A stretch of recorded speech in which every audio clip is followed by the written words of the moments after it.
ولا تخيب طمعي ولا تقطع منك رجائي وأمري. إلهي لو أردت هواني لم تهدني، ولو أردت فضيحتي لم تعافني. إلهي ما ظنك تردني في حاجة قد أفنيت عمري في طلبها منك.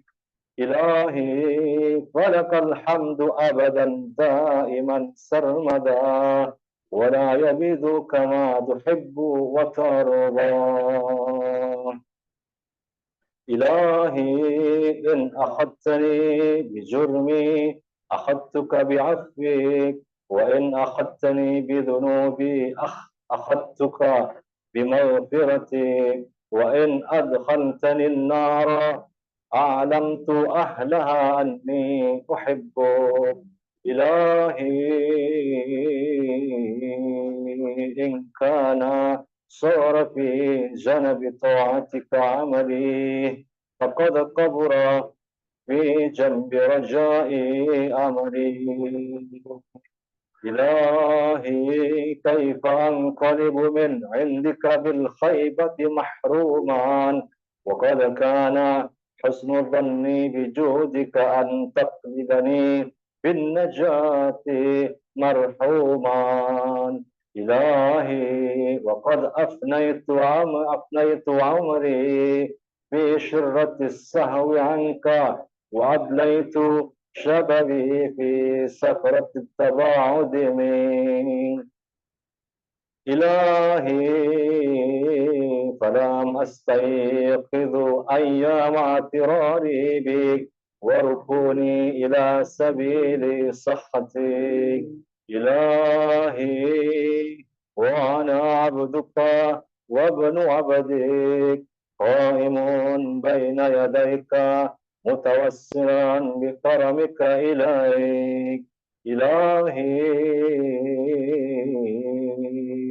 أنا عبد أتنصل إليك مما كنت أواجهك به من قلة استحيائي من نظرك، وأطلب العفو منك إذ العفو نعت لكرمك. إلهي لم يكن لي حول فأنتقل به عن معصيتك إلا في وقت أيقظتني لمحبتك، وكما أردت أن أكون كنت فشرتك بإدخالي في كرمك ولتطهير قلبي من أوساخ الغفلة عنك. إلهي أنظر إلى نظر من ناديته فأجابك واستعملته بمعونتك فأطاعك يا قريبا لا يبعد عن المعتر به، ويا جوادا لا يبخل عمن رجا ثوابا. إلهي هب لي قلبا يدنيه منك شوقه، ولسانا يرفع إليك صدقه، ونظرا يقربه منك حقا. إلهي إن من تعرف بك غير مجهول، ومن لاذ بك غير مخذول، ومن أقبلت عليه غير ممدود. إلهي إن من انتهج بك لمستنير، وإن من اعتصم بك لمستجير، وقد لطت بك يا إلهي. فلا تخيب ظني من رحمتك، ولا تحجبني عن رأفتك. إلهي أكمني في أهل ولايتك مقام من رجا زيادة من محبتك. إلهي فألهمني ولها بذكرك إلى ذكرك وهمتي في روح نجاه أسمائك ومحل قدسك إلهي بك عليك إلا ألحقتني بمحل أهل طاعتك والمثوى الصالح من مرضاتك فإني لا أقدر نفسي دفعا ولا أملك لها نفعا إلهي أنا عبدك الضعيف المذنب ومملوكك المنيب فلا تجعلني ممن صرفت عنه وجهك وحجبه سهوه عن عفوك إلهي هب لي كمال الانقطاع إليك وأنر أبصار قلوبنا بضياء نظرها إليك حتى تخرق أبصار القلوب رجب نور فتصل إلى معدن العظمة وتسير أرواحنا معلقة بعز قدسك إلهي واجعلني ممن ناديته فأجابك ولا حددته فصعق لجلالك فلا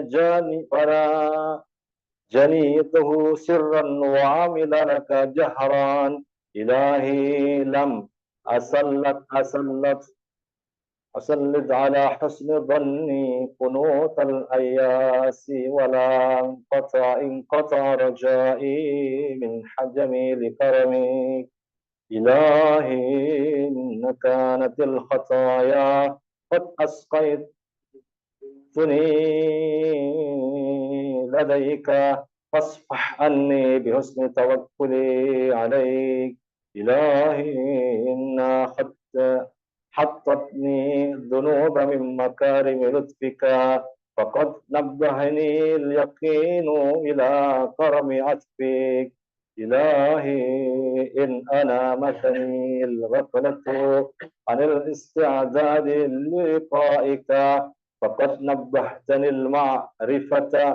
معرفة بكرم آلائك إلهي إن دعاني إلى النار عظيم عقابك فقد دعائي إلى الجنة جزيل ثوابك إلهي فلك أسأل وإليك أبتهل وأرغب وأسألك أن تصلي على محمد وآل محمد وأن تجعلني ممن يديم ذكرك ولا ينقض عهدك ولا يغفل عن شكرك ولا يستنخف بأمرك إلهي وألحقني بنور الذكر أبهجي وأكون لك عارفا وعن سواك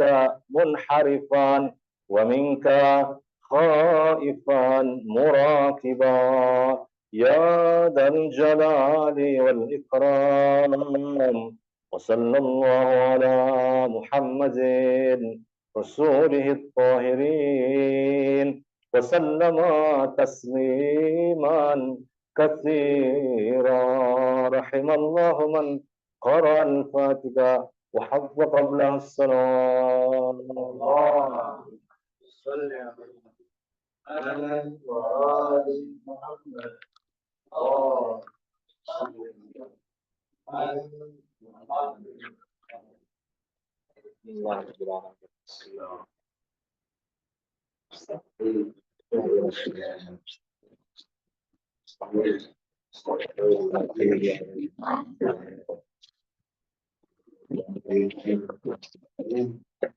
Alhamdulillah, puji syukur kepada Allah Subhanahu wa taala Semoga munajat kita yang kita baca bersama-sama kita panjatkan kepada Allah Subhanahu wa taala, munajat dari Imam Ali Zainal Abidin As-Sajjad yang diriwayatkan dibaca oleh semua imam kita, imam suci Ahlul Bait alaihi wassalatu wassalam, dan alhamdulillah bersama kita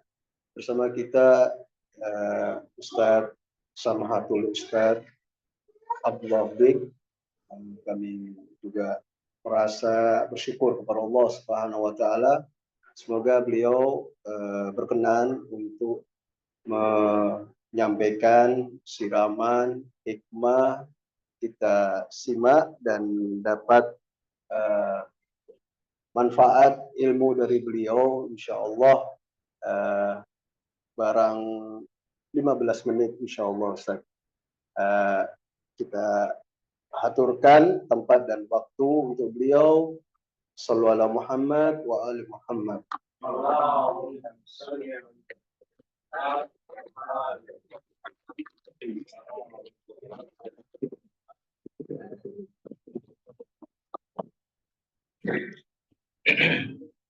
Bismillahirrahmanirrahim. Alhamdulillahirabbil alamin. Wa sallallahu ala sayyidina Muhammadin wa ahli baitihi thayyibin at-tahirin wa ashabihi al-mayamin al-muntajabin wa man tabi'ahum bi ihsanin ila qiyami yaumiddin. Allahumma rabbi shrah li sadri wa yassir li amri wahlul 'uqdatam min lisani yafqahu qawli. Rabbi antiqni bil huda wa alhimni taqwa. Assalamualaikum warahmatullahi wabarakatuh.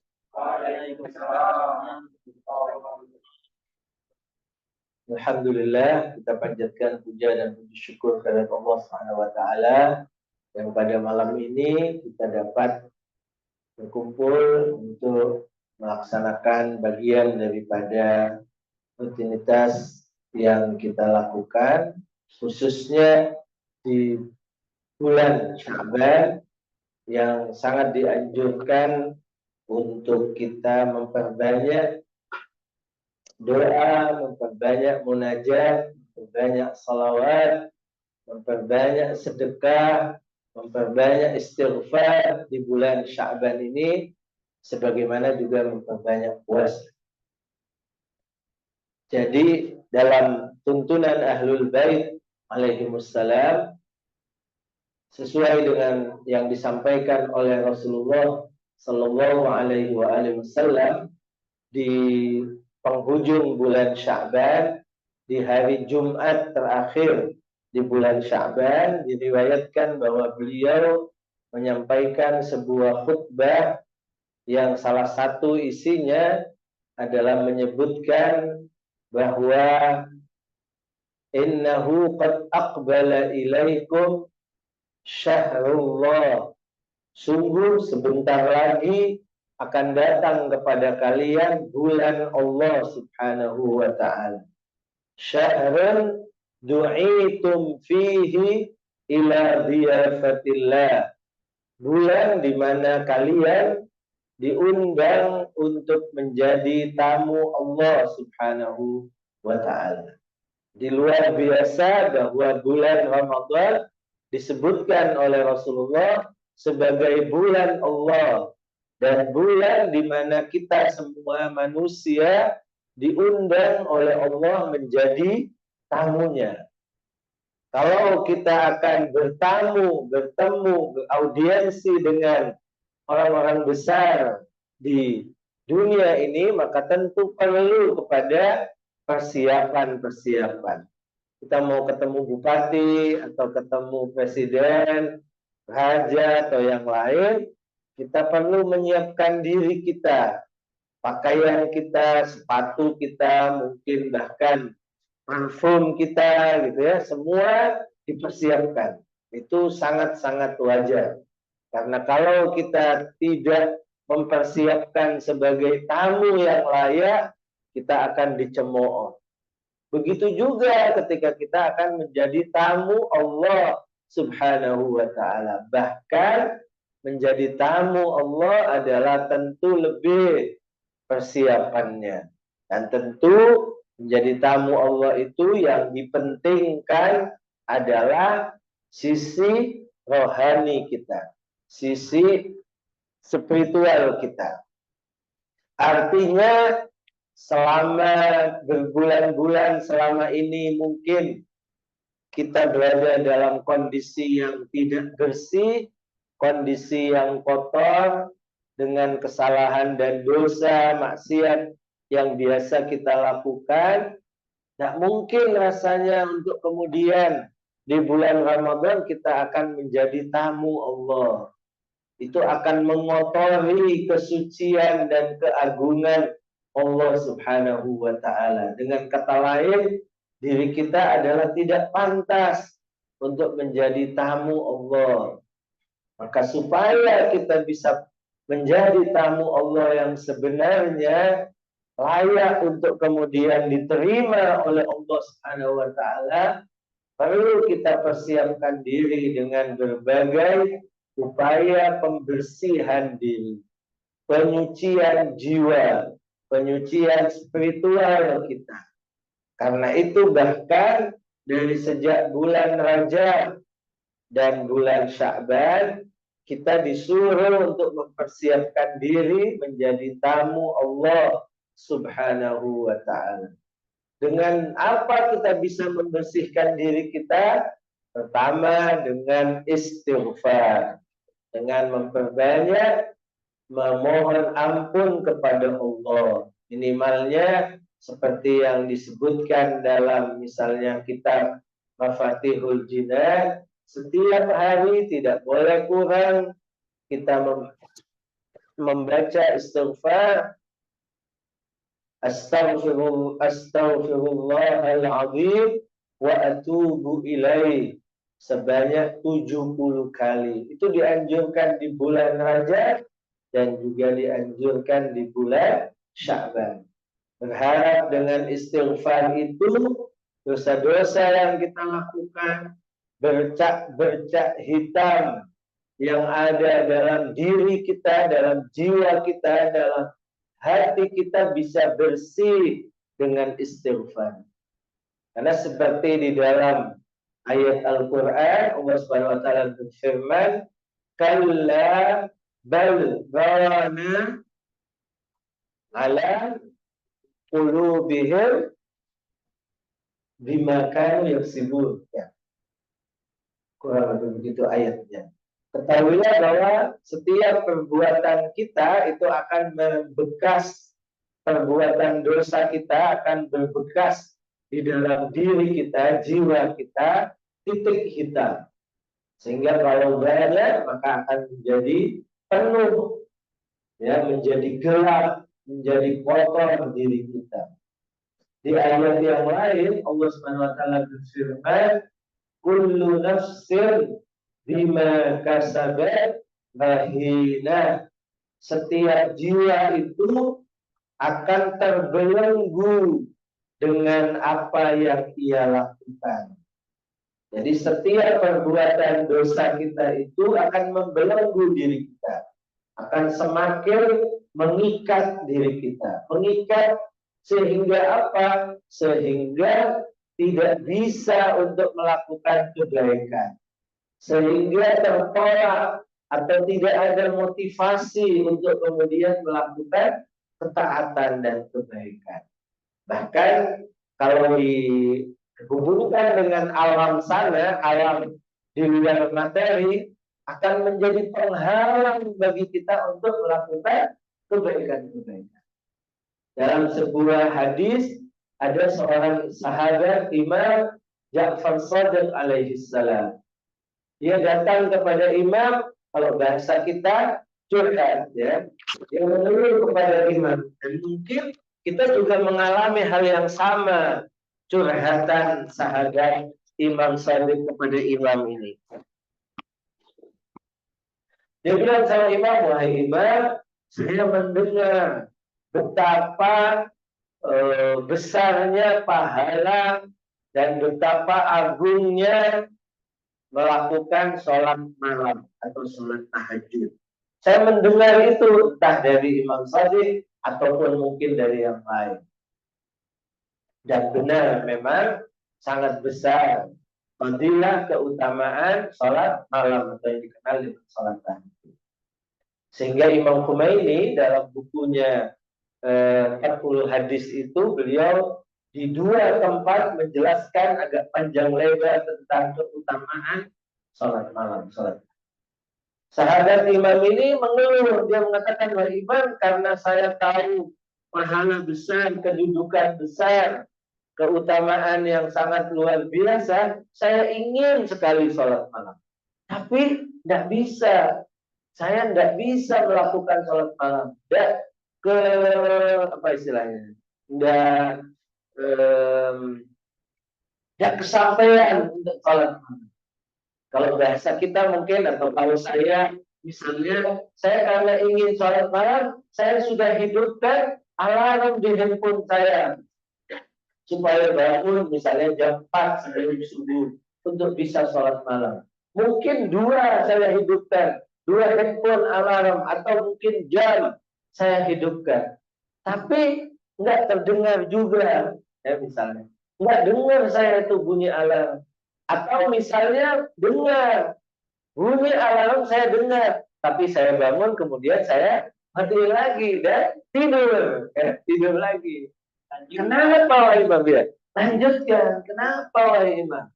Atau sebagian kita atau saya kadang-kadang bahwa ingin kencing misalnya, ingin ke kamar mandi, ingin ke toilet.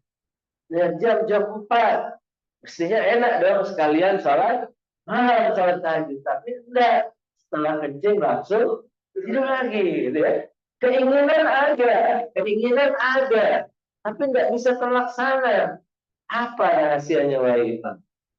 Imam Shadiq mengatakan, lihatlah apa yang kamu lakukan di siang hari. Anta rajulun, kata Imam, qad qayyadatka dzunubuka. Kamu itu orang yang sudah terbelenggu oleh dosa-dosa yang dilakukan di siang hari. Jadi jangan dianggap, jangan dikira bahwa dosa itu tidak berpengaruh. Berpengaruh dosa itu. Kadang-kadang orang tidak merasa, orang tidak sadar bahwa dosa itu berpengaruh. Salah satu pengaruh dosa itu adalah menarik atau meniadakan taufik, meniadakan kesempatan untuk kemudian bisa melakukan ketaatan. Seperti misalnya itu, coba ya, dicoba. Anda bersih, Anda katakan bahwa meninggalkan dosa, biasanya itu juga terdorong untuk melakukan ketaatan. Tapi kalau misalnya sering melakukan dosa, biasanya justru tambah jauh daripada ketaatan. Makanya misalnya disebut dalam hadis bahwa orang yang minum, misalnya minum minuman keras, itu tidak diterima sholatnya 40 hari. Boleh jadi maksudnya tidak diterima itu bahkan dia tidak sholat. Ya, karena memang dia tidak terdorong. Jadi ini bagian dari sebab akibat dunia yang boleh jadi kita tidak terlalu memperhatikan. Kalau api didekatkan dengan kertas dan kertasnya kering, kita lihat itu terbakar apinya. Ini namanya sebab, itu akibat terbakarnya api. Air kita letakkan di atas kompor, apinya kita hidupkan sampai nanti mencapai 100 derajat, maka airnya mendidih. Ini namanya sebab api itu, air mendidih itu jadi akibatnya.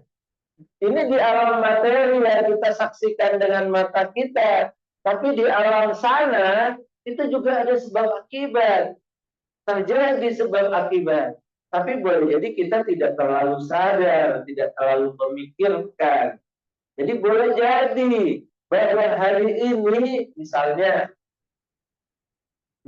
saya keluar dari rumah, tiba-tiba kemudian ada lubang, saya jatuh tuh, kaki saya tergelincir jatuh ke lubang.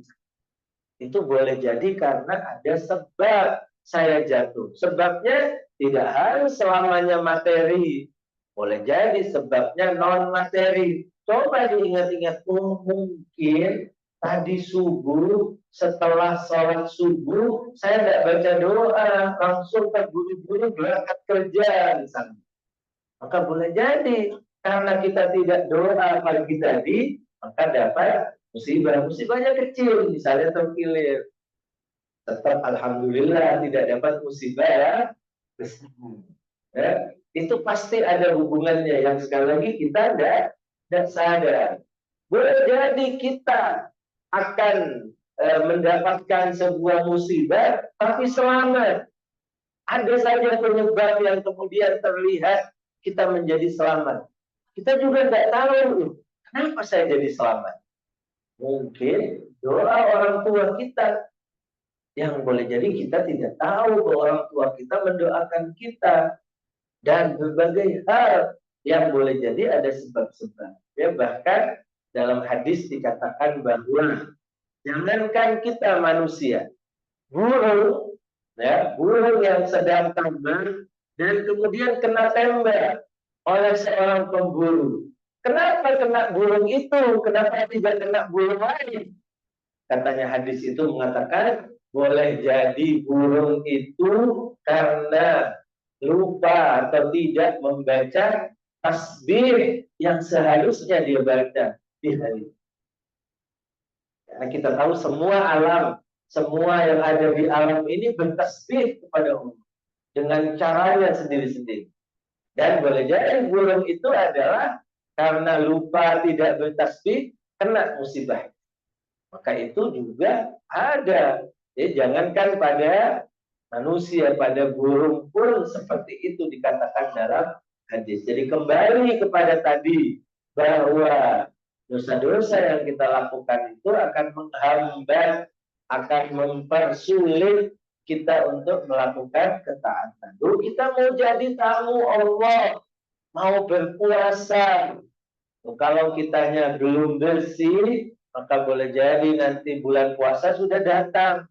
Kita sudah masuk bulan suci Ramadan. Tapi boleh jadi kita tidak semangat untuk puasa, atau tidak semangat untuk baca Quran, tidak semangat untuk menghindarkan dosa-dosa dan seterusnya.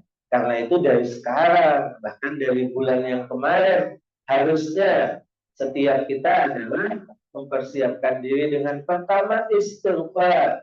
Istighfar itu akan menghapuskan dosa-dosa. Yang kedua dibilang dengan sedekah. Bahkan di bulan Sya'ban ini dianjurkan setiap hari membaca astagfirullah wa as'alur taubah 70 kali dan diakhiri dengan sedekah. Walaupun sedikit, sedekah itu akan membersihkan diri kita. Ada 3 orang sahabat yang oleh Allah Subhanahu wa taala diabadikan di dalam surat At-Taubah. 3 orang sahabat ini di saat diajak untuk perang, dia berbagai alasan menyampaikan kepada Nabi, saya punya ini, saya tidak bisa berangkat perang. Intinya dia tidak bisa berangkat. Padahal semua alasannya alasan-alasan bohong, dibuat-buat saja karena hanya tidak mau ikut perang. Udah oleh Nabi dibiarkan, ya udah tidak apa-apa tidak ikut perang. Tapi Allah Subhanahu wa taala menurunkan ayatnya dan memberitahu bahwa orang itu adalah bohong. Maka Nabi menyampaikan bahwa aku diperintahkan oleh Allah menyampaikan bahwa kalian bohong. Terus karena kalian bohong melakukan sebuah pelanggaran, maka Allah Subhanahu wa taala menyuruh kalian untuk dikucilkan. 3 orang ini dikucilkan dari yang lain. Yang lain tidak boleh katakan berteman, tidak boleh menghilangkannya. Udah diskors daripada persahabatan yang lain. 3 orang ini. Sehingga akhirnya 3 orang ini merasa menyesal dan sedih dan ingin bertaubat, minta ampun kepada Nabi dan kepada Allah. Tapi Allah Subhanahu wa taala tidak langsung menerima taubatnya. Allah mengatakan kepada Nabi, "Khudh min amwalihim shadaqatan tutahhiruhum wa tuzakkihim biha wa shalli 'alaihim inna salataka sakanun." Ini ada di surat At-Taubah. Setelah mereka memang betul-betul ingin bertaubat kepada Allah dan meminta mohon maaf kepada Nabi, Nabi menyuruh sesuai dengan perintah Allah, ambil dari dia uang, sedekah. Jangan, tidak cukup dengan astagfirullah, tapi suruh sedekah. Sesungguhnya sedekah mereka itu akan membersihkan diri mereka. Kemudian baru Nabi disuruh oleh Allah untuk mendoakan mereka. Shalli alaihi.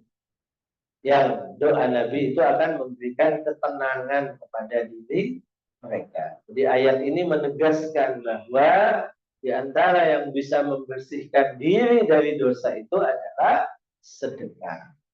Yang ketiga, kita sangat dianjurkan untuk memperbanyak puasa di bulan Sya'ban. Bahkan kalau bisa tiap hari, ya, 2 bulan itu di fikih kita sunnah puasa, Rajab dan Sya'ban. Kalau nggak bisa 2 bulan ya sebisanya, beberapa hari dari Rajab dan beberapa hari dari Sya'ban. Walaupun hanya 1 hari dianjurkan untuk puasa. Tentu dalam fikih kita puasa sunnah itu bisa dilakukan dan sah dilakukan kalau kita tidak punya puasa wajib. Kalau kita tidak punya utang puasa wajib. Tapi kalau kita punya utang puasa wajib, silahkan dibayar dulu utang puasa wajibnya.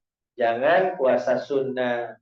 Selesaikan dulu qadoknya, puasa wajibnya, baru setelah itu puasa sunnah. Kemudian yang keberapa? Yang keempat tadi apa? Istighfar, sedekah, puasa. Yang keempat, kita juga disuruh banyak untuk membaca sholawat, khususnya di bulan Sya'ban. Dalam hadis Nabi dikatakan bahwa Sya'ban itu bulanku, maka perbanyaklah sholawat kepada Nabi. Di antara yang dianjurkan untuk baca sholawat itu di tengah hari duhur, yaitu yang dikenal dengan nama sholawat Sya'baniyah. Sholawat Sya'baniyah itu perlu dibaca dan direnungi maknanya, karena betul-betul menunjukkan betapa kedudukan Ahlul Bait dan apa yang dilakukan Nabi di bulan Sya'ban itu. Di dalam sholawat itu disebutkan, nanti dibaca terjemahannya. Kemudian yang terakhir juga dianjurkan untuk banyak doa dan munajat, khususnya munajat Sya'baniyah. Tadi kita baca. Munajat Sya'baniyah itu munajat spesial sekali. Bahkan Imam Khumaini mengatakan bahwa sesuai dengan riwayat yang disebutkan oleh pengarang penyusun Mafatihul Jinan, munajat Sya'baniyah itu diajarkan oleh Imam Ali dan dibaca oleh seluruh imam, dari Imam Ali sampai kepada Imam Ali, membaca munajat Sya'ban. Kata Imam Khumaini, saya tidak pernah menemukan ada doa lain, munajat lain yang seperti ini, yang dibaca oleh seluruh imam. Nah, riwayat tentang doa, tentang munajat banyak, tapi misalnya hanya dari Imam Zainal Abidin, hanya Imam Zainal Abidin yang disebut membaca doa, atau Imam Shadiq, atau Imam Hasan Askari, atau yang lain. Tapi ini enggak, ini semua imam disebutkan membaca munajat Sya'ban. Itu menunjukkan betapa bahwa munajat Sya'baniyah sangat agung, sangat dalam. Karena itu perlu untuk dibaca terjemahannya, direnungi maknanya. Isinya secara menyeluruh atau mayoritas isinya, atau boleh dibilang semua isinya adalah permohonan ampun kepada Allah. Di mana dalam isi munajat Sya'baniyah itu dikatakan, ya Allah, aku datang kepadamu, aku datang dengan berbagai katakan dosa, dengan kotoran, tapi aku mohon engkau maafkan aku. Ya Allah, Engkau sudah menutupi segala aibku, segala kekuranganku, segala kejelekanku di dunia. Aku bersyukur, aku berterima kasih. Padahal banyak kesalahan, banyak dosa. Tapi banyak orang nggak tahu, sekitar pun nggak tahu, keluarga pun nggak tahu. Itu karunia besar ditutup oleh Allah, tidak diketahui orang lain. Tapi ya Allah, ada permohonanku yang lebih besar, yaitu aku mohon Engkau tutupi juga kelak di akhirat. Karena tidak ada gunanya di dunia ditutupi, nanti di akhirat dibuka. Doa itu dibilang, ya Allah, tutup juga kelak.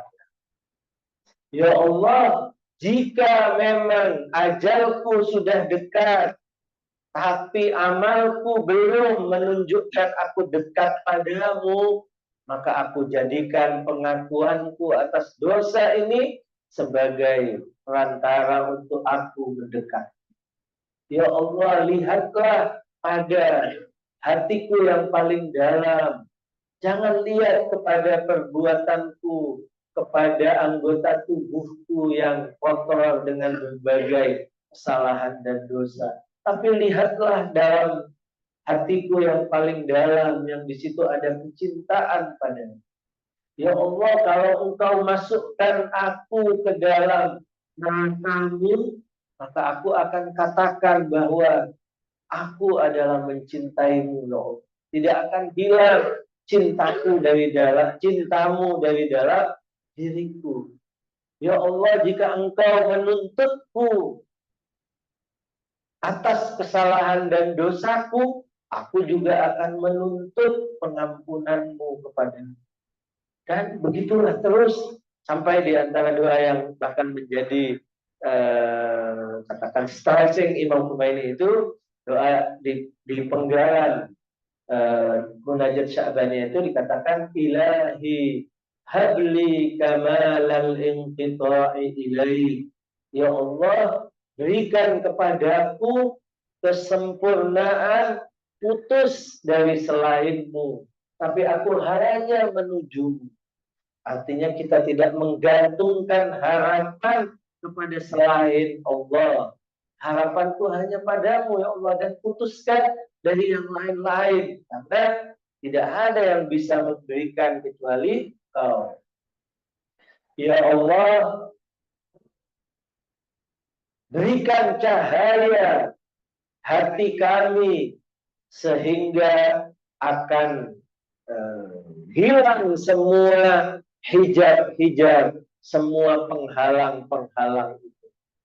Ala kulli hal, doa yang sangat betul-betul mendalam, perlu sekali lagi dibaca, perlu direnungi, ya, dan tidak masalah baca doa itu misalnya dengan sebagian saja, karena direnungi, ya, daripada baca dari awal sampai akhir tapi tidak paham juga. Akan lebih baik baca mungkin hanya, katakan itu ada beberapa halaman, setengah halaman dibaca, tapi dibaca maknanya, direnungi maknanya. Boleh jadi di situ kita akan menangis, boleh jadi di situ kita akan nggak bisa melanjutkan lagi. Nggak apa-apa, berhenti doa. Besok baru dilanjutkan lagi dengan baca lagi, dengan renungi lagi, dengan pahami maknanya. Itu jauh lebih baik sekali lagi dengan kita membaca doa dari awal sampai akhir, ya. Khususnya untuk doa yang panjang. Misalnya kalau di bulan Ramadan itu di sahur ada doa namanya doa Abu Hamzah As-Sumani. Oh, itu banyak sekali. Itu kalau dibaca mungkin 2 jam tidak selesai. Bisa 3-4 jam itu dibaca doanya. Apa harus kita baca semuanya? Tidak harus. Bahkan menurut saya tidak bagus baca semuanya dengan terburu-buru dan tidak paham maknanya. Justru bacalah pelan-pelan, bacalah dengan merenungi maknanya, walaupun tidak sampai habis, tidak apa-apa. Ini bukan saya yang bilang tidak apa-apa, saya mendengarkan langsung ceramah Imam Khomeini bilang gitu. Tidak apa-apa orang baca doa tidak sampai habis, tidak apa-apa, dengan merenungi maknanya.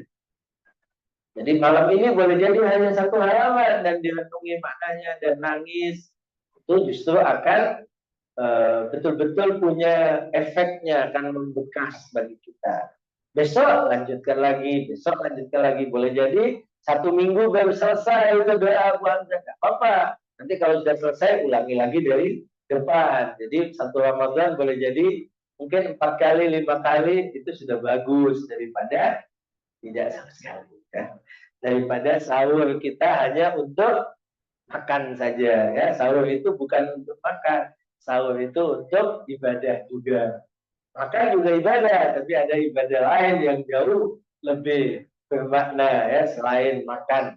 Untuk jasmani, sahur itu juga untuk rohani. Selain sholat malam, tahajud misalnya, begitu juga doa-doa yang diajarkan Ahlul Bait alaihissalam. TV kalau bisa istirahat dulu ya bulan Ramadan. Apalagi sahur ya, sayang sekali sahur hanya nonton TV misalnya, apalagi hanya nonton WhatsApp ya, medsos kita ya. Oke, itu saja mungkin yang dapat saya sampaikan, mudah-mudahan bermanfaat. Billahi taufiq wal hidayah. Assalamualaikum warahmatullahi wabarakatuh.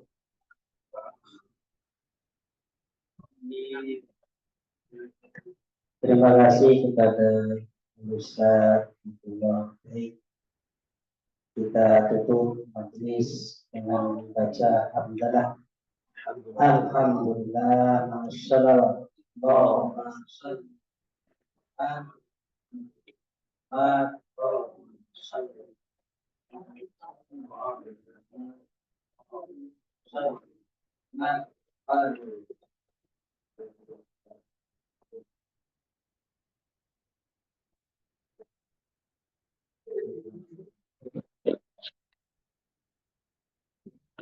Iya, tadi ada pakaian lain mungkin sambil berangkat. Ada pertanyaan, kunut itu, kunut kalau di sholat witir, kunut kalau di sholat witir, ini boleh kunut tidak dengan bahasa Indonesia pun, kunut di sholat sunnah witir, karena sholat tahajud itu diakhiri dengan witir 1 rakaat, itu boleh kunutnya dengan bahasa Indonesia. Untuk yang lain, kalau mau kunut dengan bahasa selain bahasa Arab, jangan dilafadzkan, hanya di dalam hati. Kalau yang mau dilafadzkan, dikeluarkan, yang lebih pasti adalah kebolehannya dengan bahasa Arab. Kalau ini sudah sholat yang dengan salah. Kalau dalam kunut ada baca assalamualaikum kepada siapa? Tidak boleh. Kalau ada sholat yang di dalamnya terdapat alaihi wasallam, tidak apa-apa. Kalau itu tidak apa-apa. Jadi dalam sholat itu ungkapan kepadamu hanya kepada Allah, tidak kepada yang lain. Ya. Kecuali pada salam terakhir yang di situ ada assalamualaikum ayuhan nabi. Salam kepada Nabi dan hamba yang sholat.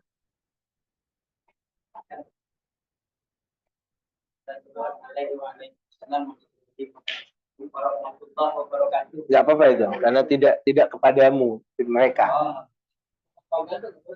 Kenapa? Ya, mukhatabah kepada selain Allah.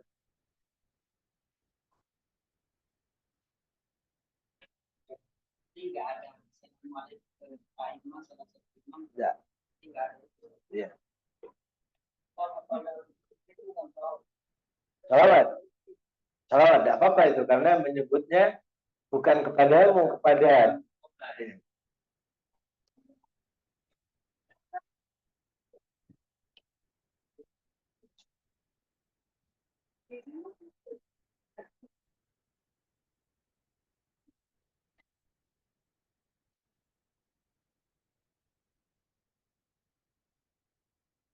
Insyaallah terus dan Insyaallah. saya juga